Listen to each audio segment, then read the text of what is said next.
नमस्कार दोस्तों, मैं कुलदीप सिंह आपका स्वागत करता हूं।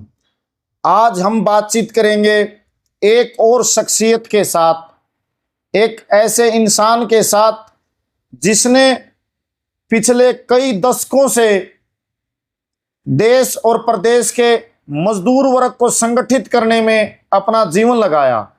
एक ऐसा इंसान जो एक साधारण किसान परिवार में जन्मा और देश के प्रदेश के बड़े ट्रेड यूनियन आंदोलन का जिन्होंने बखूबी नेतृत्व किया, मजदूर हितों के लिए जिसने अपनी जान को जोखिम में डाला, जो ना कभी बिका ना कभी झुका।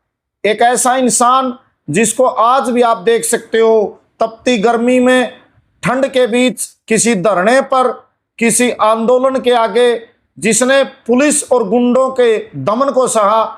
एक ऐसा इंसान जिसने उसूलों के साथ कभी समझौता नहीं किया, जिसने मार्क्सवाद को न सिर्फ सिद्धांत के तौर पर अपनाया बल्कि अपने व्यवहार और आचरण से भी सिद्ध किया। हम सब के अजीज हमारे बीच मौजूद हैं कॉमरेड सतबीर सिंह। हम सतबीर सिंह से जानेंगे उनके जीवन के बारे में, उनके बचपन के बारे में और उनके सार्वजनिक जीवन के बारे में। तो कॉमरेड जी, आपका चैनल पर स्वागत है। मैं लोक हरियाणा का स्वागत करता हूं। मैं एक साधारण किसान के घर में जन्म लिया। मेरा गांव सोरखी है। 10/3/58 मेरा बर्थडे है। 10 मार्च 1958 को आपका जन्म हुआ, गांव सोरखी, जिला हिसार, हरियाणा में। वहीं से मैंने अपनी पढ़ाई की, मैट्रिक तक की। फिर मैं आशी कॉलेज में भी, प्री यूनिवर्सिटी में। आपके पिताजी का क्या नाम था कॉमरेड जी? मेरे पिताजी श्री गुलाब सिंह अच्छा, अभी भी जिंदा हैं। वाह जी। और मेरी माँ भरपाई देवी, वो अब दुनिया में नहीं है। अच्छा जी। वो भी एक साधारण महिला थी, मेहनत करने वाली महिला थी। और हम सब भाइयों को उन्होंने पाला पोसा, बड़े किया। तो कॉमरेड जी, 58 में आपका जन्म हुआ। अमूमन उस उम्र में 6 साल का बच्चे का 5 साल का दाखिला होता था। तो आपने जो पहली कक्षा में आपको सोरखी के सरकारी स्कूल में या राजकीय प्राथमिक पाठशाला में ही दाखिल करवाया गया? हाँ, हमारा स्कूल जो है हाई स्कूल था सोरखी का, जो आज के दिन वो हाई सेकेंडरी स्कूल है। उसी में पढ़ाई की और एक साधारण विद्यार्थी के रूप में, एक होशियार विद्यार्थी मेरा नाम था गांव में। और मैं जो पढ़ने वाले लड़के थे, जो भी अच्छे व्यवहार के, स्वभाव के, तो मेरा उनके साथ ही उठना बैठना होता था। मैं कभी भी क्लास के अंदर बैक बेंचर नहीं रहा, मैं अगली कतारों में बैठता था। जो भी टीचर मुझे पढ़ाते थे क्लास में, बड़ा ध्यान से उनको सुनना, उसी को ही मैं दिमाग में फिट होता था। तो कॉमरेड जी, जैसे आपने जिक्र भी किया टीचर का, गुरु का, अध्यापक का, प्राथमिक पाठशाला में अध्यापक का बहुत बड़ा रोल होता है और किसी भी बच्चे के अंदर मूल्यों को पोषित करने का, उसके जीवन को आकार देने का और भविष्य के बीज उसके अंदर डालने में अध्यापक का बड़ा रोल होता है। तो जो जिस दौर में आपने वहाँ एडमिशन लिया, तो आपके जो बचपन के जो अध्यापक थे, उनमें से आप किसी को स्मरण करना चाहते हो, याद करना चाहते हो? हमारे गांव के ही टीचर थे मास्टर महासिंह, तो अभी भी जिंदा हैं। अच्छा जी। और वो बहुत अच्छे टीचर थे और उन्होंने मेरे को सामाजिक चीज़ों के बारे में जानकारी देना, समझाना, खेल कूद के अंदर इंटरेस्ट लेना। शेर बकरी का खेल होता था, ऐसा खेल करवाना, इस प्रकार की एक्टिविटी। इसके साथ ही साथ मैं बचपन से ही, मेरे दिमाग में एक न्याय की, समानता की एक समझ, मतलब एक सोच थी मेरे अंदर। मेरे अंदर कभी भी कोई जातीय भावनाओं का मेरे दिमाग पे कभी असर नहीं रहा। और मैं सब पूरे गांव में सबके साथ खेलता, उठता, बैठता था। मेरे गांव में जितने भी हरियाणा के बड़े राजनेता आए, मैं उन सब के भाषणों को बड़े ध्यान से सुनता था। वो चाहे बंसीलाल से लेके चाहे देवीलाल तक, जितने भी बड़े बड़े हरियाणा के नेतृत्व रहा है, मनीराम गुदारा हुए, चाहे भजन लाल आए मेरे गाँव में, तमाम चाहे राय सिंगारिया जी आए, ऐसे तब बड़े बड़े नेता मेरे गांव में आए। तो जो भी आया मैंने उनको सुना आराम से। तो कॉमरेड जी, जैसे फिर आपने 6ठी में कहाँ दाखिला लिया जी? मैं गांव में पढ़ा हूँ। छठी 7वीं 8वीं गांव में की? गांव में की। तो फिर 9वीं और 10वीं के लिए? वो भी गांव में की मैंने। अच्छा, 10वीं गांव से पास की? गांव से पास की। तो फिर आपने क्या कॉलेज में जाने का नहीं सोचा या कोई नौकरी या काम धंधा पकड़ा? मेरी इच्छा थी ITI में ड्राफ्ट्समैन या दूसरा काम करने की, और उसके बाद फिर मैंने कॉलेज में एडमिशन लिया प्री यूनिवर्सिटी में, आशी नेहरू कॉलेज के अंदर में रहा, 1 साल गया मैं। अच्छा, तो फिर आपने आगे जाकर एक फैक्ट्री में मजदूर के तौर पर काम शुरू करा जी? अब बस वो मेरा पेपरों में एक्सीडेंट हो गया था, पढ़ाई मैंने पेपर तो दे दिए थे लेकिन एक पेपर में मेरा री रह गया था, तो वो फिर मैंने किया नहीं। मेरे पिताजी साधारण किसान होते हुए खेती से नहीं बोते थे, अपने घर की भी जमीन थी, तो 6 बच्चों को पालना अपने आप में बड़ा काम था। तो उस वजह से फिर मैं आशी मिल के अंदर नौकरी करने लग गया था। मैं 9 दिसंबर 1977 को एज लर्नर के रूप में, लर्निंग के रूप में मैं लग गया था, और मार्च 78 में मेरा कारीगर का पास बन गया था। वाह। तो फिर कामड़ जी, आपका ट्रेड यूनियन से कैसे संपर्क हुआ, आपने संगठन में कैसे आए, और ये आंदोलनों के अंदर आपका प्रवेश कैसे हुआ? हिसार टेक्सटाइल मिल में इमरजेंसी के बाद पहली हड़ताल हुई थी। अच्छा जी। 77 में, और वहाँ 65 दिन हड़ताल चली थी। उस मिल के वर्कर जो हड़ताल पे थे वो साप्ताहिक पास बनते थे हमारी कंपनी में, कारीगर कम थे, तो सप्ताह के लिए पास बना के हमारे मिल में काम करते थे। हम उनको सुनते थे, उनको रुचि लेते थे, कैसे तुम्हारा आंदोलन चल रहा है, क्या तुम्हारी मांग है, ऐसी चीज़ों की जानकारी मिलती थी। इसके साथ साथ किसी भी प्रकार की अन्याय की बात आती तो मेरे को अंदर ही अंदर बहुत गुस्सा होता था। और एक बार एक मोलड नाम का वर्कर था, किन्नर नाडा का, वो मेरे साथ बराबर वाली मशीन में काम कर रहा था। तो बोला, मैं एक बार भाई साहब मेरी मशीन देखे, मैं पानी पियाऊँ। वो सीधा खिड़की में से निकल के सामने नाली के ऊपर हैंडपंप था, वो पानी पी के उल्टा आ गया। तो हमारा जो शिफ्ट का इंचार्ज था उसने आके जो है ना उसको देख लिया। उन्होंने बोला, गेट से क्यों नहीं आया? अब गेट से घूम के जाने में उसकी 15 मिनट जाने की लग जाती, आने की, तो और वो तो 2 मिनट में जाता है, पानी पी के आ गया। इस बात पर सुपरवाइजर ने उसके कान पकड़ा दी। तो मेरे को इस बात का बड़ा दुख हुआ, मैं चुप रह गया उसमें, मैं बोला नहीं। और फिर वो जब सुपरवाइजर चला गया, मैंने पूरे मिल के वर्करों तक कहा, यार आप तो कमाल हो गया यार, ऐसे ऐसे उसके मोलर के बेचारे सीधा साधा मंदिर पानी पी के उल्टा मशीन पा गया था, उसके कान पकड़ा दी। तो इस बात का बहुत गहरा असर गया। अल्टीमेटली हिसार टेक्सटाइल मिल की लड़ाई संपन्न हो गई थी, संघर्ष में जीत हो गई थी मजदूरों की। और हमारी मिल के अंदर जो है ना 5 अप्रैल 1978 में हमारे मिल पे गेट मीटिंग करने आए थे। कामड़ राम किशन थे, भाटला गांव के, MA कर रखी थी उन्होंने। वो हिसार की मिल के आंदोलन में सक्रिय थे, वो स्टूडेंट होने के नाते समर्थन करते थे। ऐसे ही बलदेव सियाग थे जो हिसार कॉलेज के प्रेसिडेंट भी रहे, बड़े छात्र नेता रहे, वो हमारे मिल में गेट मीटिंग करने आए थे।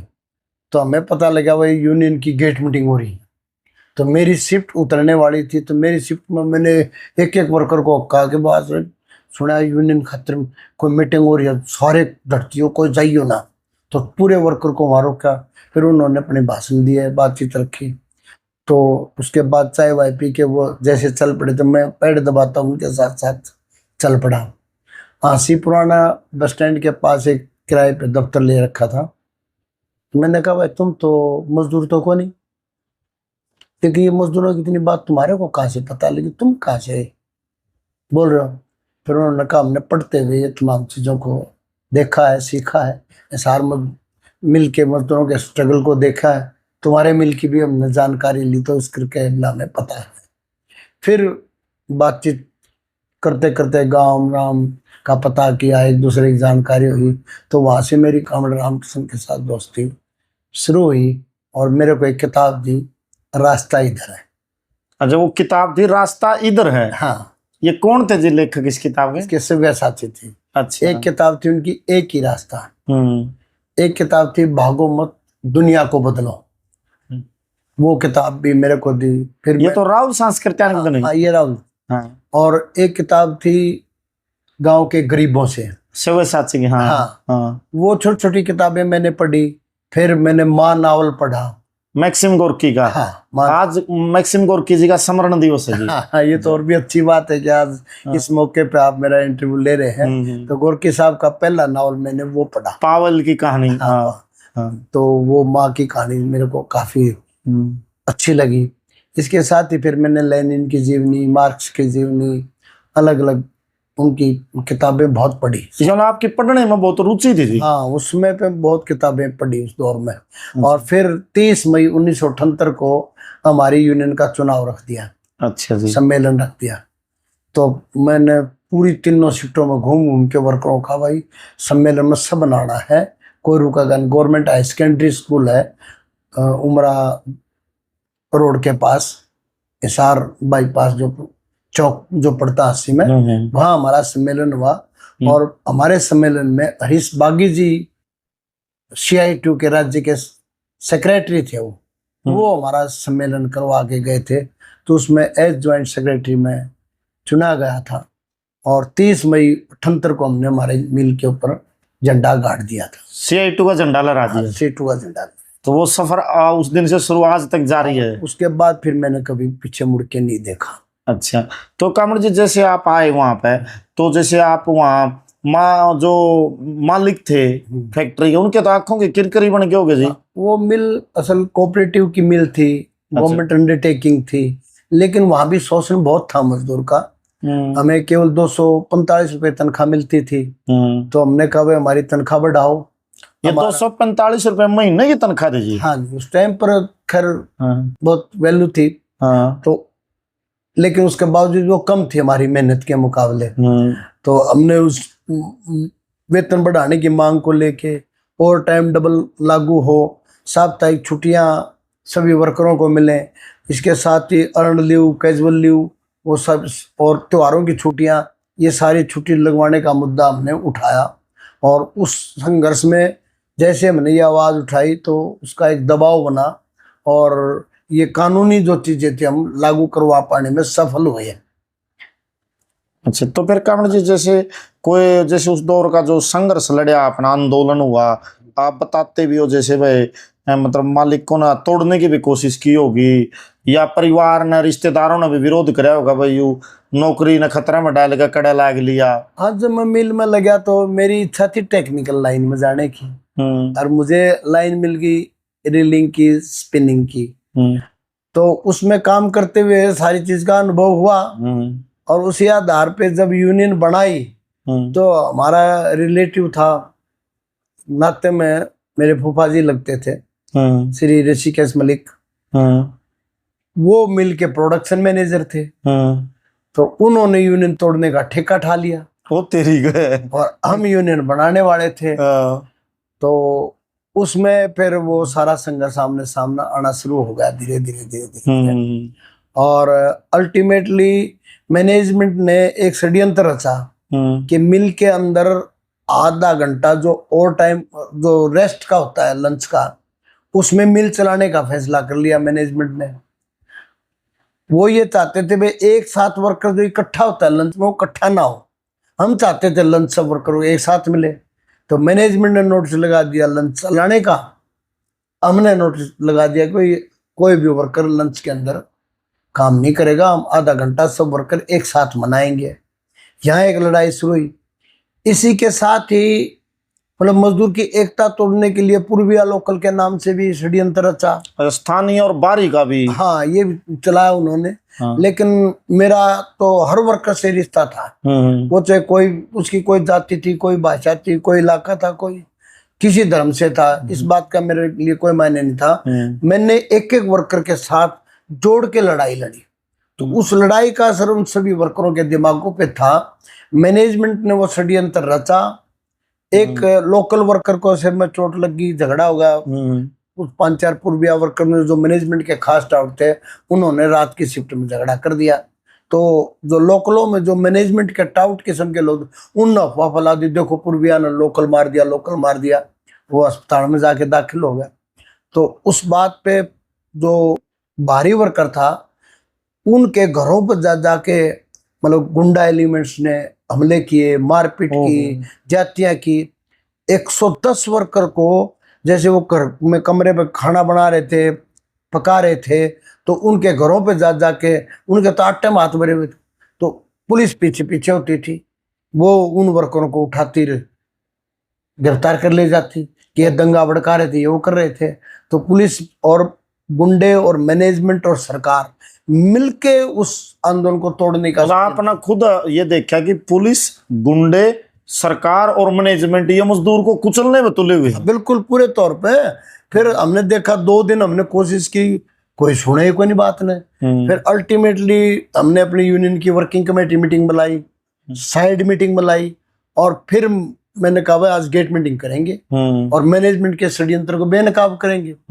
जैसे ही मैं गेट पे गया, हमने पूरी शिफ्टों को, 2 शिफ्टों को इकट्ठा किया, वहां मैंने पूरे षड्यंत्र को बेनकाब किया। जैसे बेनकाब करने के बाद मेरे को सस्पेंड कर रखा था। अच्छा जी। मैं इंक्वायरी के लिए जाने लगा तो मैनेजमेंट ने पुलिस को बुलाया वहां, और जैसे पुलिस वहां आई तो 3 गाड़ियां आई, और मेरे को जो वहाँ हमारा HR मैनेजर होता था रामकृष्ण चौधरी, हिसार टेक्सटाइल मिल से हमारे मिल में आता, बड़ा बदमाश था वो। अच्छा जी। उसने जो है ना सारा खेल उसने रचा था, और मलिक साहब थे उनके मोरा। तो उस सारी षड्यंत्र के चलते हुए मेरे को गिरफ्तार कर लिया गया। अच्छा जी। 110 वर्कर हवालात में थे। 5-6 महिलाओं के साथ रेप का भी उस टाइम पर घटनाक्रम हुआ था। वो इतने ज्यादा और जुल्म था जी। और ये पूरा दैनिक ट्रिब्यून अखबार में उस समय पे पूरी अखबारों में आई थी ये घटनाक्रम। और उसमें फिर वृंदा करात जी उसमें रीटा के नाम से जानी जाती थी, और सुशीला गोपाल हमारी सीटू की राष्ट्रीय उपाध्यक्ष थी। उनकी पूरी टीम आई और सारी कॉलोनियों में घूम के गए, वो पूरा मामला उठाया और हमने आंदोलन लड़ा। फिर हमने एक रैली की फिर वहाँ की रामलीला मैदान में, तो उस रैली में खुद कॉमरेड बीटी रणदीवे आए। वाह जी वाह। और बहुत गांव से लोगों की ट्रालियां भर हमारे जो आम वर्कर था वो लेके आया ट्रालियां, और इतनी बड़ी जनसभा और इतना बड़ा शहर में मार्च निकला कि अल्टीमेटली सरकार को एक्शन लेना पड़ा। फैक्ट्री मैनेजर को कंपनी से बाहर किया। उस समय के पुलिस का जो DSP था उसको भी यहाँ से ट्रांसफर किया। SHO था उनको भी यहाँ से जो है ना उनको लाइन हाजिर किया। बहुत बड़ी जीत थी जी। बहुत बड़ी अचीवमेंट थी।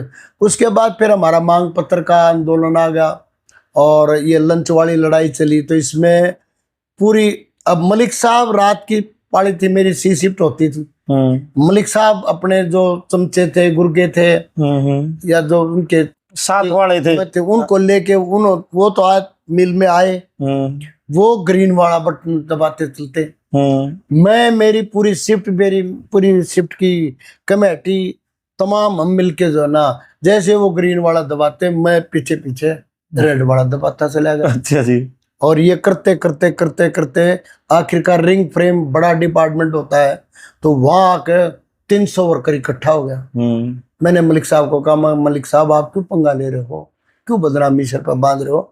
आप GM साहब को कहो, मैनेजमेंट को कहो कि इससे लंच चलने वाला नहीं है, वर्कर में भारी गुस्सा है, आप हमारी पूरी रिपोर्ट उनको दो। इस पर मलिक साहब बोले तुझे क्या पता। अच्छा, भड़क गए वो तो। भड़क गया, तुझे क्या पता। अच्छा मैं ये कह रहा हूँ वर्कर में बहुत गुस्सा है, प्लीज आप मेरी बात को मान। वो नहीं माने, वो धमकाने लगे। अब वो मेरे को धमकाने लगे तो सारा वर्कर तो मेरी पीठ पे खड़ा था। वो काफी गुस्से में आ गए। एक वर्कर ने उठा के बॉबिन वो जैसे चलाई, मैंने पकड़ ली, रोक लिया भैया। मैंने रोक लिया। मैं हिंसा होगी तो उससे आंदोलन बदनाम हो जाएगा। मैंने पूरे वर्कर के सामने मैं ऐसे हाथ करके अड़के खड़ा हो गया, और उसका नतीजा ये हुआ कि भाई रात की शिफ्ट तो पूरी होगी। सुबह मलिक साहब मिल की गाड़ी लेके मेरे घर पहुंच गए गांव में। कोलवा का टाइम था। अच्छा। मेरा बाबू जो है बड़दाके था और मेरा भाई गंडेला था, और छोटा भाई ने लेके मलिक साहब खेत में पहुंच गए। बोला जय गुलाब के शेर पाड़ दिया, मैंने मील मलवा दिया, के बुरा कर दिया यार, वाह मेरे ऊपर हमला किया, मेरी बेइज्जती की, ये किया वो किया। और भाई बूढ़ा, अब मेरे पिताजी तो खैर उस बड़ी रिश्तेदारी थी, ज्यादा सम्मान करते थे। उन्होंने बोला कोई नहीं चोई साहब बैठो आप, मैं ये 2 पीपे और बने रह रहे हैं, या जोट पूरी करके फिर चलेंगे। खैर वो घर से मेरा भाई, मेरे पिताजी, मेरा ताऊ का छोरा और वो 4 जने वो गल्ला आ गए। मैं अपना रात की ड्यूटी दे के अपने दफ्तर में सो रहा था आराम से। वो मेरे को लेके जी उठा के वहां से, और मलिक साहब की कोठी थी वहाँ गढ़ी मोहल्ला में, भगवदयाल शर्मा का साले की कोठी थी वहाँ। अच्छा जो जी। किराए ले रखी थी। अच्छा अच्छा अच्छा, वो हमारा जो फूफा जी था वो खंड ब्याह रखा था अच्छा जी। जसवंत और का परिवार में। हाँ हाँ। तो बड़े चौधरिया में थे, बीडीओ साहब के थी वो हमारी बुआ लगा थी। तो वो तो पूरा जो है ना मेरे को ले गया वहां जाके मलिक साहब ने कहा भाई गुलाब इसको समझा, मैं इसको समझा रहा हूँ, तो यूनियन से रिजाइन कर, इस्तीफा दे, जीएम से जाके माफी मांग ले, तो चाहेगा तेरा प्रमोशन कर देंगे, ये कर देंगे, वो कर देंगे, और तू ऐसा कर तेरा प्रमोशन भी कर देंगे। फिर बोले बोले ऐसा कर तू घर चला जा, तनख्वाह तेरी घर अपना आप पहुंच जाएगी, तो ज्यादा चक्कर में मत पड़ो। तो इस पे भाई मेरे पिताजी बोला बोल भाई, मैं देखो मैंने कोई गलती नहीं कर रखी, मैं वर्कर चुना हुआ जनरल सेक्रेटरी हूँ, रजिस्टर्ड यूनियन है, हम अपने अधिकार की लड़ाई लड़ रहे हैं। मलिक साहब तो वैसे बदनामी का सेहरा बांध रहे हैं, मैं कोई माफी मांगने वाला नहीं हूँ, ना मैं इस्तीफा देता, प्रमोशन जिस दिन मेरा ड्यूटी टाइम आएगा उस दिन हो जाएगा, नहीं होगा तो ना होगा, और छुट्टी मैं ड्यूटी देने वाला लायक हूँ, मैं कोई आराम की तनख्वाह नहीं लेना चाहता है, और कोई मतलब ही नहीं।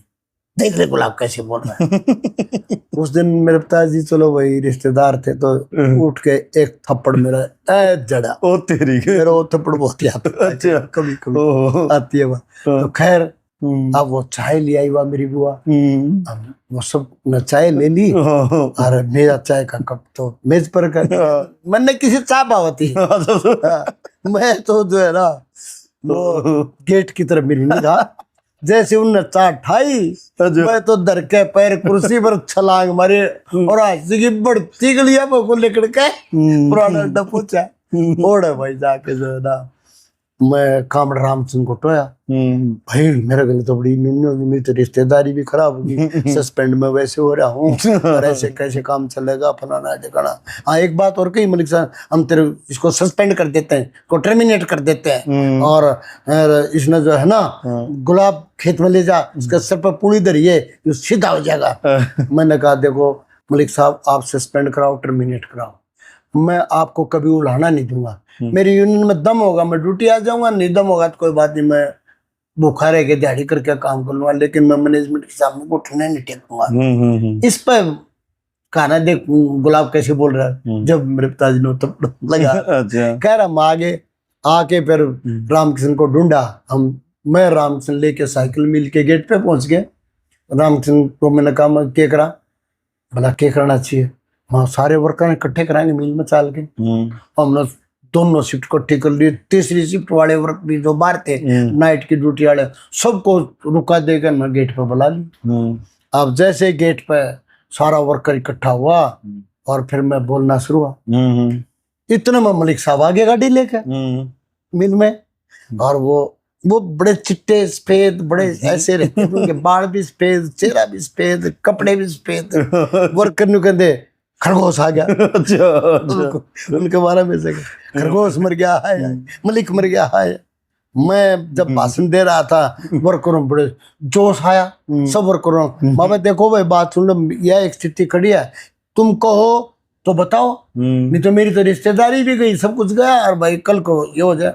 सारे वर्करों ने कहा भाई हम कोई पीछे कदम हटाने वाले नहीं है, कामड़ सतवीर आगे बढ़ो, और पूरा मजबूती के साथ वर्कर लड़ा, और अल्टीमेटली मैनेजमेंट को वो लंच हुआ क्या कि उस हड़ताल को हमने एक दिन की वनडे स्ट्राइक का नारा दिया, उससे वर्कर का तापमान का एक दिन की हड़ताल की 18 फरवरी की, वो हड़ताल हमारी सफल हुई। हमने सारे रास्ते पूरे वर्कर खुद पहरेदार बनकर सारे रास्तों को रोक लिया, कोई चिड़िया मिल में नहीं जाने की मां, और मलिक साहब और उनके चमचे और कुछ और जो उस सरकार के पिल्ले थे वो गाड़ी लेकर ना गांव गांव चलो मिल में भर्ती हो रही है, चलो मिल में भर्ती हो रही है। ये भाई गंडे लाना अलग चीज हो से, मिल में धागा मशीन चलाना अलग चीज हो है। टेक्निकल ऐसे लावा भर कहनो है। अब वो एक दिन तो आवे, अगले दिन भाग जा। ऐसे मिल भर दिया उन्होंने, और उन्होंने सारी क्वालिटी खराब कर दी। फिर क्या हुआ कि मैनेजमेंट के गुंडों ने हमने हड़ताल का नारा दे दिया, निश्चितकालीन हड़ताल का। जैसे नारा दिया तो भाई वो हड़ताल को तोड़ने के लिए मैनेजमेंट ने, गुंडे पुलिस, वो क्या करने लगे, जो कारीगर थे ना उनको, 2 कारीगर को निशाना बनाया, गाड़ी लिया, उसके अंदर बैठाया पुलिस साथ में, और वो गुंडे मिल में फैला। भाई ऐसी स्थिति में वर्कर में एक तरह की एक हलचल सी नहीं मची। हमने फिर पूरा जनरल हाउस बनाया वर्कर का। मैं कोई भी मैनेजमेंट की गाड़ी अगर आएगी, वो गाड़ी किसी वर्कर को उठाएगी जबरदस्ती, गुंडे अगर बदमाशी करेंगे तो उनको कॉलोनी से बाहर निकलने नहीं देंगे। ऐसे पहरे लगा दिए। अब वो भी रात में जो है ना, वह गाड़ी आई, वर्कर मोर्चे बंदी लाए बैठे थे, और उन्होंने गाड़ी को घेर लिया। अब वो पुलिस वाले थे, वो तो जब वो अब रात का अंधेरा में वर्कर तो अपने हिसाब से जुट गए। अब वो गुंडे और बदमाश भाग गए, एक गुंडा फंस गया उड़ा। अच्छा जी। उसकी इतनी ठुकाई कर दी वर्करों ने, उसका 32 टाके हैं। वो जाके सिविल हॉस्पिटल में, बाद में पुलिस की 3-4 गाड़ी आए, उठा के दाखिल करा दिया। अब सुबह सुबह मैं गांधी कॉलोनी में रहता था, SDM ऑफिस के सामने थी गांधी कॉलोनी। 25 रुपए में कमरा ले रखा था। मैं बलराज साई का सनगढ़ बोबुआ का हमारा कैशियर था। हम दोनों घूमने के लिए आगे, सिविल हॉस्पिटल के आगे से आए ना, अब वो गुंडा तो ठुकाई उड़ी थी रात में। वो है भाई जीप लेकर आ गए, वो तेरी का जी, और उसमें 6-7 मलंग में लौट रहे लेपड़े, और आगे तुम दोनों। अब हमने बेरनी बनाया तो नहीं काट लिया, पता तिरकन वो मैंने ठा लेगी, हमारे साथ हाथापाई की नौबत आ गई। मैंने कहा ताराचंद, ये गुंडागर्दी ज्यादा देर नहीं चलेगी और ऐसे नहीं चलेगा। खैर भाई वो उठा के हमने मिल में लेगी। मिल में लेके तो वहां पुलिस की चौकी बैठा रखी थी। वहां अंदर जाए पाछे उन्होंने जब हमारे को जीप से उतारा, तो हमारे गांव के भी 2-4 मेरी बुआ भाई था, एक ताऊ का नाका था, वह भाई रिश्तेदारी का चक्कर में, उसका चक्कर में अंदर थे। जब नो आया भाई ये तो सतवीर और नठाल है, ये तो गुंडागर्दी कर रहे हैं। सतवीर ने किसी का बुरा तो कोई नहीं करा, सतवीर तो सारे वर्कर की लड़ाई लड़ रहा है। तो उन्होंने जब हमारे ऊपर हमला किया तो वहां पुलिस की सिपाही आ गई, हवलदार आ गया, ASI आ गया। एक बंदा था वजीर सिंह खोखा का, बहुत बढ़िया बंदा था हवलदार। वो मलिक साहब ने क्या करा, इतनी रुई जड़ा के कि वे सतवीर और ये बलराज दीवार कूद के मिल में आग लगाने आए थे। वह जब बात आई तो वजीर सिंह ने कहा भाई ये तो गेट के अंदर से गाड़ी में ये बदमाश लेके आए, यहाँ के तारे हैं। ऐसा तो सतवीर ने बिल्कुल भी नहीं किया, ना सतवीर का ऐसा विचार है कि मिल में आग लगाए। हमने कहा तो हमारी रोजी रोटी, इसको तो हम बचा के रखेंगे, हम इसको नुकसान थोड़ा होने देंगे। इस बात पे क्या होगा, जितने भी आसपास के गांव गुआंढ के लहरा के थे वो सारे ने बोले भाई सतवीर पे जुल्म हो गया, तो भाई तो मिल में तरकतार लेके बनेगी, पूरा मिल खाली होगा। और 1000 वर्कर मेरे साथ, मेरे कमीज फट रहा था, बलराज का टांका लग रहा था, डिस्पेंसरी में पट्टी कर दी उसका। और हम फिर पैदल मार्च वहां से बढ़े। हम जब पीडब्ल्यूडी रेस्ट हाउस में आए, आसी वो रेस्ट हाउस हेर लिया, वहां आ रहा था भजन लाल। अच्छा जी, चौधरी भजन लाल, चौधरी भजन लाल उसमें मुख्यमंत्री नहीं थे। अच्छा, वो देवीलाल की सरकार में कोऑपरेटिव कम लेबर मिनिस्टर थे वो। अच्छा अच्छा जी। तो वो आ रहे थे, हमने घेर लिया उनको। तो अमर सिंह दानक थे, इन सबको हमने वहां घेर लिया। अच्छा जी। और हमारे साथ सारे वकील आ गए, कोर्ट में जितने वकील थे 50-60 वकील। शिषपाल एडवोकेट होते थे, पुराने कामरेड वो थे, और सुल्तान सिंह एडवोकेट थे, करम सिंह मोर थे, और ऋषिराम वकील थे। ये रामकुमार गौतम उस समय वो जनता पार्टी का समर्थक होता था, बीजेपी में कुछ नहीं था। अच्छा। ये भी आया और इन सब ने आके कहा चौधरी भजन लाल को ये जनता पार्टी इसलिए बनाई थी कि गुंडे ऐसे दंदनाए, ये देखो शरीफ लड़के हमारे पास के गुआंढ के सतवीर को हम जानते हैं सारे, वो हमारी सपोर्ट में आ गए जी। भजन लाल तो एकदम पैतरा बदल गया। अच्छा जी। कहा बोला MD को बुलाओ, अभी बुलाओ, SDM साहब को बुलाओ, और बोला मैं अभी समझौता चाहता हूँ, और ये जो गुंडागर्दी जिनने की उनके खिलाफ कार्रवाई करो। और फिर पूरा सीन बदल गया। उसी टाइम हमारे 20 रुपये तनख्वाह के बढ़े पहली बार। वाह जी, बहुत बड़ी जीत थी जी। 20 रुपये उस समय बढ़ना बहुत बड़ी बात थी। और हमारे लिए बोनस की शुरुआत हुई। अच्छा, वाह। और वो लंच वाला मामला बंद हुआ है उसी समय पे। और वर्कर की एकदम जीत हुई, उससे हमारी यूनियन की ताकत बन गई। तो ऐसे संघर्ष से चलते हुए फिर मैं मार्च 22 में मैं 83 में मेरे को टर्मिनेट किया गया। हमने मिल के भ्रष्टाचार की आवाज़ उठाई थी। सूरजभान एमडी होते थे और वो सारा मामला हमने कोऑपरेटिव सोसाइटीज हरियाणा को भेजा, लेकिन वो भजन लाल का खासो खास था। तो उन्होंने मेरे खिलाफ षड्यंत्र करवा के मेरे को सस्पेंड करवाया, टर्मिनेट करवाया और मैंने फिर लड़ाई लड़ी। और 31 साल तक मैंने वो संघर्ष किया। खूब करा जी। वो मेरा 83 में टर्मिनेट हुआ था। मैं लेबर अफसर को वहाँ दरखास्त दी, फिर मेरा केस रेफर नहीं किया, चंडीगढ़ गया। वहाँ से फिर मेरा केस को रेफर कराने के लिए मैंने फिर कहा, लेबर कमिश्नर ने कहा ये केस लेबर कोर्ट में भेजने लायक नहीं है। उसके खिलाफ फिर मैं हाई कोर्ट गया 85 में। और हाई कोर्ट में मेरी रिट एडमिट होगी, लेकिन वो प्रॉपर ऑर्डर पर नहीं आई, उसको पेंडिंग में डाल दिया। 10 साल तक मेरा वो प्रॉपर ऑर्डर पे नहीं आया। 95 में आके मेरा केस रेफर हुआ लेबर कोर्ट में। हाई कोर्ट ने ये कहा कि ये तो मजदूर का अधिकार है, वो तो labour court should decide termination right और रॉन्ग। तो यहाँ से एक बात आई। फिर मेरा 6 साल लेबर कोर्ट में केस, और उस समय हजारों वर्करों के केस रुके हुए थे। मेरा ऑर्डर जो हुआ हाई कोर्ट से, वो वर्करों के लिए कानूनी वो बन गया, संरक्षण।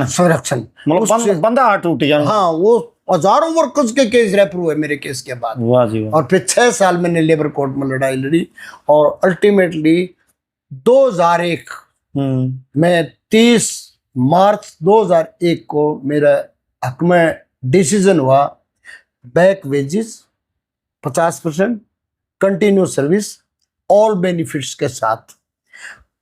31 मार्च को मेरा फैसला था। 30 मार्च को चौटाला ने 31 मार्च को 2001 को मिली बंद कर दी और लिक्विडेटर बैठा दिया।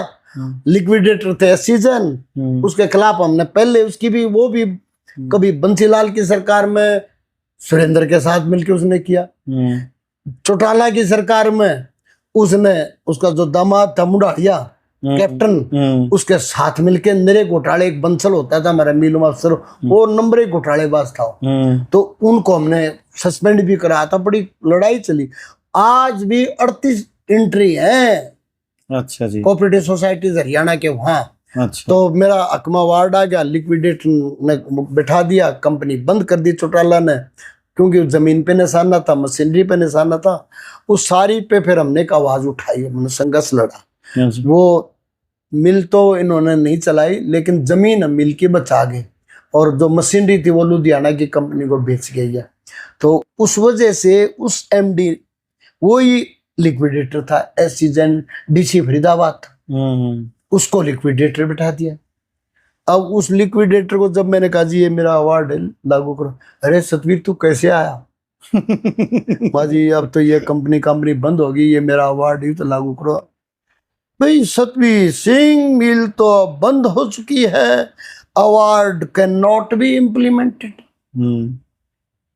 तो फिर मैंने नीचे से लेके फिर लेबर कमिश्नर तक केस गया। फिर मैंने लेबर कोर्ट में जो ना 33C2 के तहत मेरा पैसा मिले, सारा चीज मिले, मिल तो बंद होगी। तो उसके लिए लड़ाई लड़ी। अल्टीमेटली लेबर कमिश्नर सरकार के दबाव में था, उसने कुछ नहीं किया। फिर लेबर कोर्ट ने कहा भाई ये जो आपका अवार्ड है लागू करवाना चाहिए था, लेबर कोर्ट की जिम्मेदारी थी। उसमें कोऑपरेटिव सोसाइटीज एक्ट में ये हुआ कि रजिस्ट्रार कोऑपरेटिव सोसाइटी से परमिशन लो। अब ये जिम्मेवारी तो थी मैनेजमेंट की कि उससे परमिशन ले।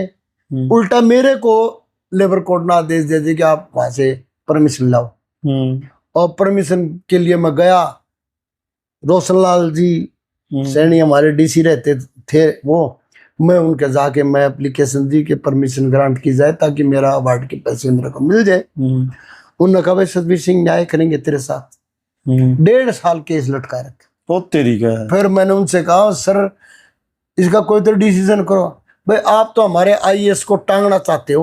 वो तेरी का माजी इसमें आईएएस का क्या टांगना, मिलने बंद हो नहीं, जब मेरे तो पैसे वर्कर का हक है, वो पैसा तो मिलना चाहिए। तो उन्होंने एक लाइन का डिसीजन लिख दिया, company has been liquidated, permission can't guarantee. अब इसके खिलाफ फिर मैं हाई कोर्ट गया। वो तेरी का कुलदीप एक वकील थे, जसमीत बेती, अच्छा एचआर में लेबर अफसर होते थे, उनका लड़का था वो। हाँ वो बंदा बहुत अच्छा था, वो स्टूडेंट मूवमेंट के प्रभाव में रहा। वैसे भी उसकी विचारधारा थोड़ा सा गुरु नानक के प्रति उनका बहुत ज्यादा। उन्होंने बोला सतबीर जी आप समाज की लड़ाई ले, मैं आपसे कोई फीस नहीं लूंगा, वाह जी वाह, कोई पैसा नहीं लूंगा। उन्होंने मेरा केस लड़ा और अल्टीमेटली हाई कोर्ट में 11 मई 2011 को मेरे हक में हाई कोर्ट ने कहा जब तुम्हारे पास पैसे हैं तो वर्कर के पैसे क्यों नहीं देते।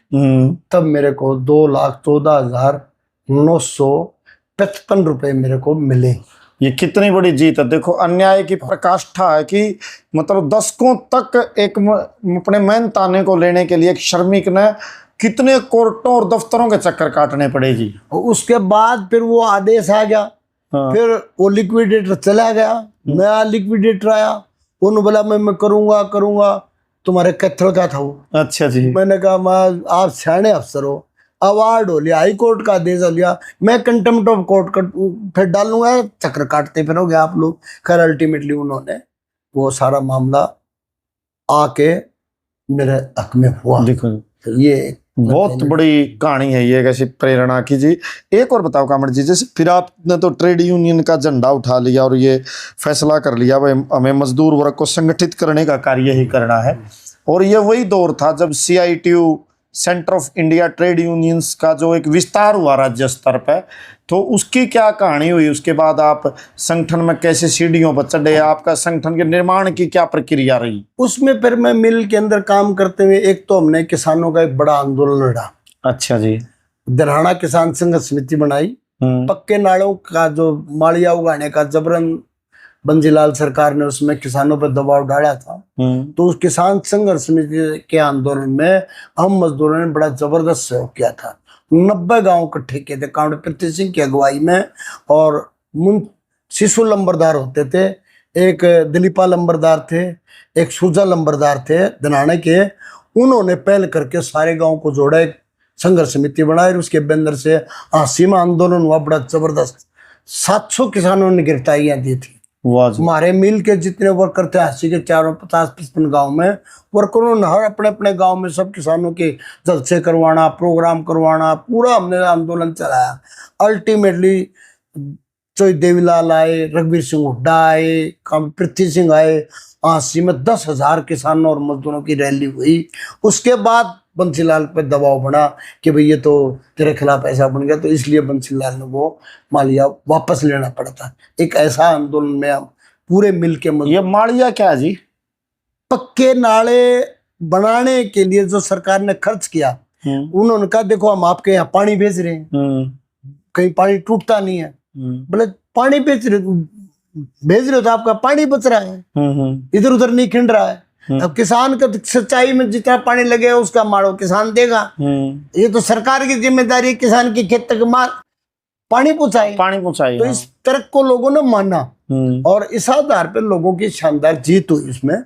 इसके बाद फिर मैं टर्मिनेट हो गया था, तो 83 में टर्मिनेशन के बाद मैं TB का पेशेंट हो गया था। मेरे को काफी दिक्कत आई और अल्टीमेटली मैं एक दिन दफ्तर में गिर गया था। रामकिशन मुझे पद्दी लाद के ले गया। मैं 5 दिन हांसी के सिविल हॉस्पिटल में एडमिट रहा, फिर मेरा इलाज चला। फिर कामड़िंदर जी हमारे हिसार में सेक्रेटरी होते थे, उन्होंने कहा भाई सतवीर तू क्या करना चाहता? देखो जी नौकरी करनी होती तो मैंने कोई दिक्कत नहीं थी, मेरा तो प्रमोशन भी होता, मैं कोई अब दब के नौकरी नहीं करना चाहता, मेरा केस का जो फैसला हो जाएगा, मैं तो ट्रेड यूनियन में पूरा फुल टाइम काम करना चाहता। और फिर मैं ऑल टाइमर बना और फिर मैं हिसार में गया 84 में, वहाँ मैं डिस्ट्रिक्ट का सेक्रेटरी चुना गया और 1 साल में 7 रोड में रहा। अच्छा जी। और वहाँ जो कमरा किराया ले रखा था, प्रगति, ये 85 की बातें हैं। अच्छा जी। प्रगति छोटी सी थी वो, साल 1 साल 2 महीने का अंतर है ज्योति प्रगति में। तो ये बच्चियों के साथ में 1 साल 7 रोड में रहा। फिर मैं हिसार में रहा और C2 का सेक्रेटरी बना। साथ में मैं DYFI का ज्वाइंट सेक्रेटरी बना। हमने जो हिसार के इंडस्ट्रियल एरियाज में थे वहाँ को गलियों का, सीवर का, पानी का, रास्तों का ऐसे मुद्दे उठाए। गांव में खेल का, लाइब्रेरी का, नागरिकों के मुद्दे भी साथ के साथ उठाए और साथ के साथ ट्रेड यूनियन का काम किया है। और हिसार जाने के बाद एक ऑयल मिल में बड़ा संघर्ष हुआ हमारा। उसके बाद फार्म के मजदूरों का आंदोलन हुआ। हिसार के चारों तरफ 14 फार्म है, सेंट्रल गवर्नमेंट के, स्टेट गवर्नमेंट के। पहली लड़ाई भेड़ फार्म में लड़ी, जिसमें 288 वर्कर सुप्रीम कोर्ट से रेगुलर करवाए थे। बहुत बड़ी बात है जी। उसके बाद फिर फार्मों का आंदोलन हुआ, फिर ये सर्व कर्मचारी संघ बना। इसमें भी हमने काफी बड़ा प्रयास था हमारा कि यूनाइटेड स्ट्रगल के लिए। इस प्रक्रिया में जी जैसे आपके संघर्षों के आपके अभिन्न साथी थे, बहुत नजदीक का आपके उनके साथ रिश्ता रहा आंदोलनों में। कामरेड प्रभात सिंह से आपके संपर्क और मुलाकात है। आप और कामरेड प्रभात सिंह लंबे टाइम तक CI2 के राज्याध्यक्ष, राज्य महासचिव रहे, तो कामरेड प्रभात सिंह से आपका कैसे जुड़ाव, मिलना हुआ? प्रभात सिंह गांव में एक युवा मंडल बना रखा था उन्होंने। प्रभात सिंह एक अच्छे खिलाड़ी थे और वो सीधे साधे थे और एक अच्छे मिस्त्री भी थे। वो ट्यूबवेल के, उसके हाथों में इतनी जबरदस्त पकड़ थी कि वो पाइप की चूड़ियां हाथ से चढ़ा देते थे। कितने मजबूत हाथ थे। और कैचर बहुत जबरदस्त था वो। और वो फिर DYFI के जब बनाई तो कामरेड प्रभात संपर्क में आए, तो वो पूरी गांव की जो युवा मंडल था उनको उन्होंने DYFI में कन्वर्ट किया। और प्रभात और मैं दूर दूर तक साइकिलों पे DYFI की यूनिटें बनाना, ये करना, रातों रात डिस्कस होता था मजदूर आंदोलन पे, किसान आंदोलन पे, युवा आंदोलन पे, समाज में बदलाव की लड़ाई पे। इस प्रकार से प्रभात की और मेरी दोस्ती बनती चली गई। और फिर प्रभात सिंह DYFI से खेत मजदूरी यूनियन बनाई, बहुत बंधुआ मजदूरों को मुक्त करवाया, काफी लड़ाइयाँ लड़ी। आप नव प्रभात सिंह ने जैसे जब संगठन का CI2 का विस्तार किया तो कौन कौन सी यूनियनें बनाई, कहाँ कहाँ तक लेके गए आप CI2 के ध्वज को? उसमें जैसे फार्म की यूनियन हमने बनाई, उसके बाद चौकीदारों की यूनियन बनाई बरवाड़ा में, ग्रामीण चौकीदार सभा। ग्रामीण चौकीदार सभा की। और इसके साथ साथ फिर हमने खेत मजदूरी का भी वहाँ उस इलाके में कामरेड ओम प्रकाश पलाटी, सुरेश, ये खेत मजदूरी के हिसाब से जुड़े थे। फार्म में काम करता था सुरेश भी। तो वहां से एक आंदोलन की शुरुआत हुई थी। और फिर भट्ठा मजदूर आंदोलन के ऊपर जो है ना, प्रभात बड़ी चिंता व्यक्त करता था, इन मजदूरों का बड़ा भयंकर शोषण है। मैंने वो यूनियन के कागजात तैयार करवाए, स्टेट लेवल की लाल झंडा भट्ठा मजदूर यूनियन हरियाणा रजिस्टर्ड कराई। और अल्टीमेटली 91 में बहुत बड़ा आंदोलन हुआ ना। ये जो वन मजदूर और ये जो स्कीम वर्कर आंगनवाड़ी को और वन मजदूरों को, इनको भी संगठित करवाने। हाँ, उसमें तो क्योंकि अमला जो है ना वो आंगनबाड़ी में थे, शकुंतला साक्षरता अभियान में जुड़ी थी, वो भी आंगनबाड़ी में काम करती थी। तो हमने कई गांव का, ये शकुंतला जाखड़ की बात है। शकुंतला जाखड़ की। तो वहां से हमारी आंगनबाड़ी की यूनियन बनी, वन विभाग की यूनियन हमने बनाई और चौकीदारों की यूनियन बनाई, फिर ये भवन निर्माण कामगार यूनियन बनाई। ऐसे यूनियनों का एक दौर दौरा। हिसार टेक्सटाइल मिल में दोबारा से, वहाँ हिसार टेक्सटाइल मिल बंद हो गई थी, उसको चलवाने के लिए हमने बहुत बड़ा संघर्ष किया। 10,000 पर्चे निकलवाए, 450 एकड़ जमीन है वो, और मिल बंद हो गई थी। तो मिल को चलवाने का संघर्ष भी हमने, हमारे को गालियां देते थे लोग कि तुमने मिल बंद करा दी। अच्छा जी, ऐसे कहते थे। फिर मैंने वो सारा रिकॉर्ड उठाया, ये मिल कैसे बंद हुई इसका पूरा जाना। और उसके बाद सिग्नेचर कैंपेन चलाया, 10,000 सिग्नेचर करवाए हमने शहर के अंदर, कॉलोनी कॉलोनी, बस्ती बस्ती, चौक चौक मीटिंगें की हमने। C2 की तरफ से अपील की, CPM को की, CPI को भी की, कांग्रेस को भी की, लोकदल को भी की, जो भी भाई इस मिल न चलाना चाहो आओ हमारे साथ। और अल्टीमेटली एक मुद्दा बना और चौधरी देवलाल के सामने ये बात हम लेके गए। विधानसभा पे भी धरना हुआ। और कामरेड मोहम्मद अमीन जो है ना, वहाँ मिल गेट पे बंद मिल के अंदर, जब उसमें कोई वर्कर ही नहीं थे, 200-250 वर्कर वैसे थे, वहाँ हमने 3,000 लोगों की रैली की। और उससे फिर ये मामला गया, चौधरी देवलाल से बात हुई, मिल के आए।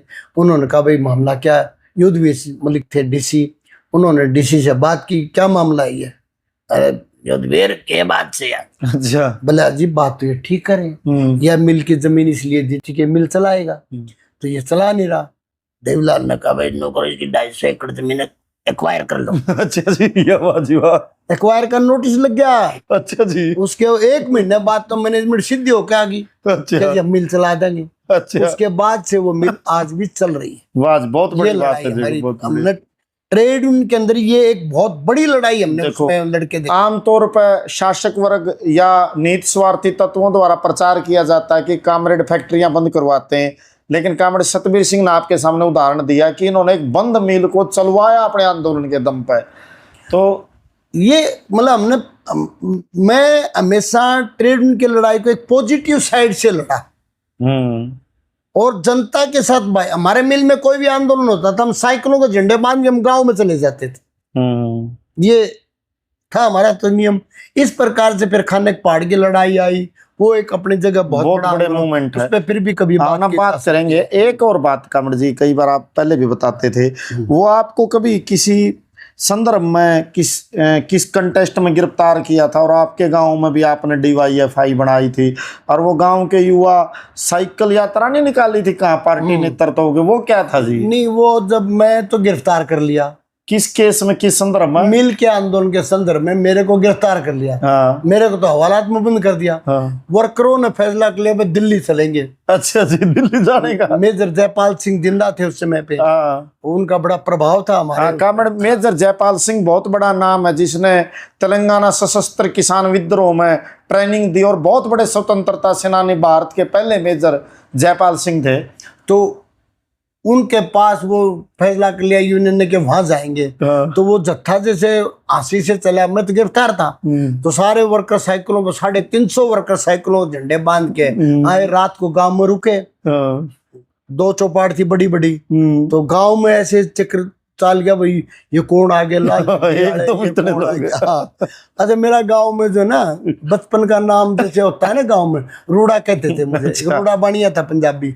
उसकी दुकान पे बैठना, उसके पता से किलो मकाने में रख।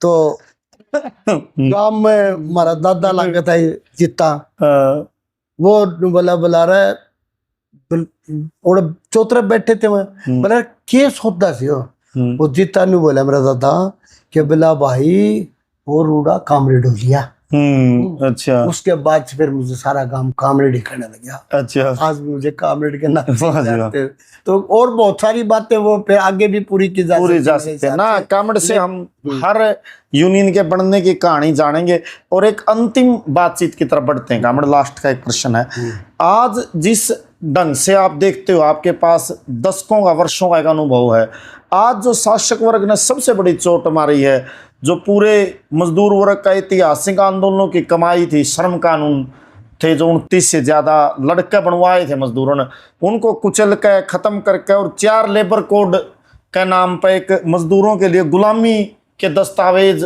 भारत की पार्लियामेंट में पास किए केंद्र की आदरणीय नरेंद्र मोदी जी की सरकार ने। इसके खिलाफ पिछले दिनों एक बड़ा ट्रेड यूनियन मूवमेंट उभरा है, खासकर दिल्ली के आसपास के औद्योगिक इलाकों में। या जो शासक वर्ग का हमला है बहुत भयानक ढंग से ट्रेड यूनियन के ऊपर, मजदूर आंदोलन पर, फैक्ट्रियों पर, किसानों पर, मजदूरों पर, इस संदर्भ में आपका क्या कहना है? आप क्या संदेश, क्या अपील लेना चाहते हो कि आज का जो शासक वर्ग का हमला है इससे कैसे लड़ा जाए, या इस पर आपकी क्या टिप्पणी है जी? देखो, दुनिया में मानव समाज का जो इतिहास है ना, वो संघर्षों का इतिहास है। वो वर्ग संघर्षों का इतिहास है और वो एक परिवर्तनशील समाज का इतिहास है।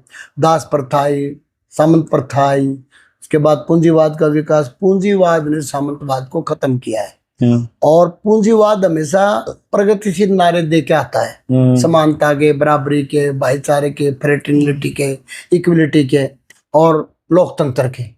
और लेनिन ने एक जगह कहा है, जब सोवियत संघ में वहां के मजदूरों और किसानों ने मिलकर क्रांति की, उसके बाद से दुनिया के पूंजीवाद ने एक सबक लिया कि मजदूर किसान की अगर एकता बन गई तो ये जो है ना इनकलाब की राह की तरफ पहुंचते देर नहीं लगेगी। इसलिए उसके बाद से उन्होंने इस जो सामंती व्यवस्था थी उसको खत्म नहीं किया, बल्कि उसके साथ समझौता किया। अपने देश में भी एक ऐसी स्थितियां आई हैं, अभी भी कायम है वो, कि हमारे देश के अंदर जो बड़े कारपोरेट घराने उनका, बड़े सामंतों का और बाहरली पूंजी का, विदेशी पूंजी का, जिसको कारपोरेट पूंजी कहते हैं, जिसको मल्टीनेशनल की पूंजी कहते हैं, जिसको वित्तीय पूंजी कहते हैं, उसके साथ गठजोड़ है। और वो सोवियत संघ के आने के बाद एक कल्याणकारी राज्य का कंसेप्ट बना था, जिसमें रोजगार का, शिक्षा का, स्वास्थ्य का, मकान का, हाउसिंग का, रेगुलराइजेशन का, और जन कल्याण के कुछ कदम उठाने पर मजबूर हुआ था राज्य। मजबूर हुआ था। उनको जच गया था कि अगर तुमने ऐसा नहीं किया तो तुम्हारे तख्ते पलट हो जाएंगे। इसीलिए तो ब्रिटेन में, फ्रांस में, जर्मनी में, अलग अलग देशों में, इटली में ये सारी चीजें आई। उसके बाद इंडिया के पूंजीपति ने भी इस बात का सबक लिया। अब यहाँ बहुत सारे लेबर कानून बने, बड़े संघर्षों से बने, वो चाहे मिनिमम वेज एक्ट हो, ट्रेड यूनियन एक्ट हो, उसमें इंडस्ट्रियल डिस्प्यूट एक्ट हो, उसमें ग्रेजुएटी का एक्ट हो, उसमें ESI का हो, PF का हो, वर्कर की दुर्घटनाओं के कंपनसेशन का हो। ऐसे तमाम कानून मजदूरों ने संघर्ष करके बनवाए थे।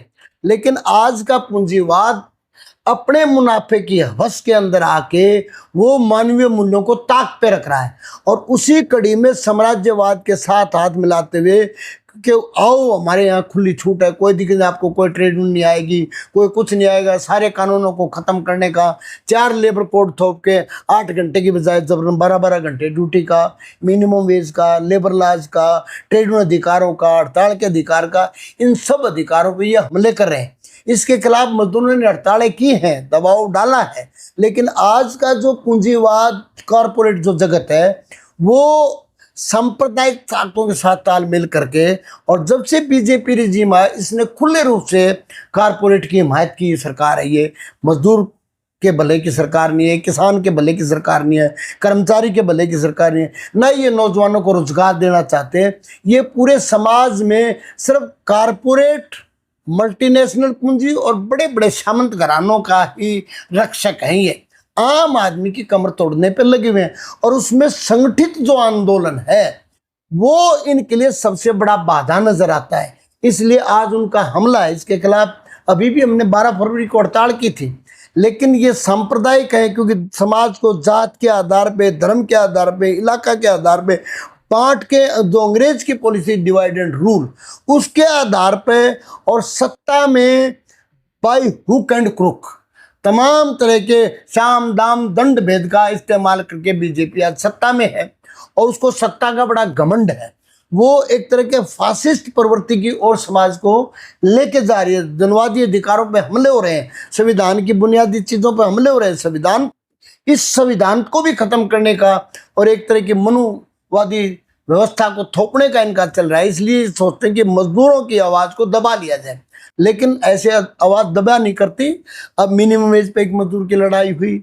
अब लड़ाई तो इजराइल ने, अमेरिका ने ईरान के ऊपर हमला किया, और वो आगे हमारे देश में हर चूल्हे के ऊपर गैस के दाम इतने बढ़ गए, पेट्रोल डीजल के दाम इतने बढ़ गए, सारी चीज़ों के दाम बढ़े, तो आम आदमी के लिए जीवन चलाना बहुत कठिन हो गया। तो ऐसी स्थिति में लोगों में गुस्सा बढ़ रहा है। ये चेक मजदूर तो जिस दिन कोई भी कानून नहीं था, सुबह उठ के जाता था, रात के अंधेरे में उल्टा आता था, कोई काम के घंटे तय नहीं थे, कोई कानून नहीं था, कुछ भी नहीं था। उस दिन भी मजदूर 8 घंटे के लिए लड़ा था, और उसी लड़ाई के बीच से ये मजदूर मुक्ति की लड़ाई तक पहुंचा, सोवियत संघ में समाजवाद तक लेके आया मजदूर। इसी प्रकार आज जो मजदूरों के जो मिले हुए अधिकार हैं, इनको ये चाहते हैं छीनना, लेकिन ये इतना आसान नहीं है। अंततः देश की जनता लड़ेगी, मजदूर लड़ेगा। आज भी मजदूर लड़ रहा है, संघर्ष कर रहा है, बड़ी कुर्बानियां दे रहा है, और आज का किसान मोर्चा, मजदूर मोर्चा सब मिल करके आने वाली 29 तारीख को, जुलाई को, एक बहुत बड़ा ताल कटोरा स्टेडियम में राष्ट्रीय सम्मेलन करने जा रहे हैं 29 जुलाई 2026 को। हाँ बिल्कुल, एक बहुत बड़ी लड़ाई की तैयारी है, जिसमें पूरा किसान मोर्चा होगा, सारी ट्रेड होंगी, और CITU ने हमेशा मजदूरों की, किसानों की एकता के लिए काम किया है। और वो एकता, वो सीटू का वो नारा, एकता और संघर्ष का, वो आने वाले समय में रंग लाएगा। ये इतनी आसानी से लड़ाई पीछे हटने वाली नहीं है। ठीक है, सरकार तोड़ सकती है, ये पार्टियां तोड़ सकती हैं, उनको खरीद सकते हैं, सब कुछ कर सकते हैं, लेकिन जनता को नहीं खरीद सकते हैं। अल्टीमेटली जनता उठेगी, लोग उठेंगे, युवा उठेंगे, छात्र उठेंगे, मजदूर उठेंगे, महिलाएं उठेंगे, किसान उठेंगे और देश में एक बड़ी लहर, ये जो छोटे छोटे धरने, प्रदर्शन, रैलियां हैं, एक दिन आएगा ये सब मिल करके एक इतना बड़ा दरिया बनेगा। जैसे हिटलर की सरकार को जनता ने उखाड़ के फेंक दिया था और हिटलर खुद कुत्ते की मौत मरा था, इसी प्रकार इनको भी जनता बख्शेगी नहीं। आने वाले समय में समय लग सकता है मगर लोग लड़ेंगे। वाह जी वाह। आज कॉमरेड सतबीर सिंह ने आपके समक्ष अपने जीवन अनुभव को रखा और एक उस विश्वास को आपके बीच में दोबारा दोहराया, स्थापित किया कि पूंजी की नापाक ताकतें पराजित होंगी और मजदूर का, किसान का खून चूसने वाले लोगों की अंततः जनता की संगठित ताकत के सामने हार होगी। कॉमरेड सतबीर सिंह के विचार जानकर, उनके जीवन को जानकर हम इस बात की सीधे सीधे एक तस्दीक और एक सिद्ध, एक प्रकार से वेरीफाइड बात है कि ईमानदारी और सच्चाई के जीवन मूल्यों पर भी जिया जा सकता है। एक ऐसा जीवन पथ हम अपना सकते हैं, चयन कर सकते हैं, जो आज भी शहीद Bhagat Singh, Karl Marx, Lenin और दूसरे महान स्वतंत्रता सेनानियों, मुक्तिकामी योद्धाओं के मिशन को आगे बढ़ाते हुए समर्पित किया जा सकता है। आप कॉमरेड सतबीर सिंह से जुड़ी और दूसरी बातें, विचार मंथन की इस प्रक्रिया को, लड़ी को हम आगे ले जाएंगे और आप सभी दर्शकों से अनुरोध है कि आप कमेंट सेक्शन में जाकर प्रतिक्रिया जरूर दें। हम कॉमरेड के स्वास्थ्य की कामना करते हैं। कॉमरेड जी, आपने समय दिया, आपका भी बहुत बहुत धन्यवाद और सभी दर्शकों का भी बहुत बहुत धन्यवाद। लोक हरियाणा का भी बहुत बहुत धन्यवाद। उन्होंने आके एक पूरे सामाजिक बदलाव के संघर्ष में जो भी एक बातचीत करने का अवसर दिया, उसके लिए धन्यवाद, शुक्रिया।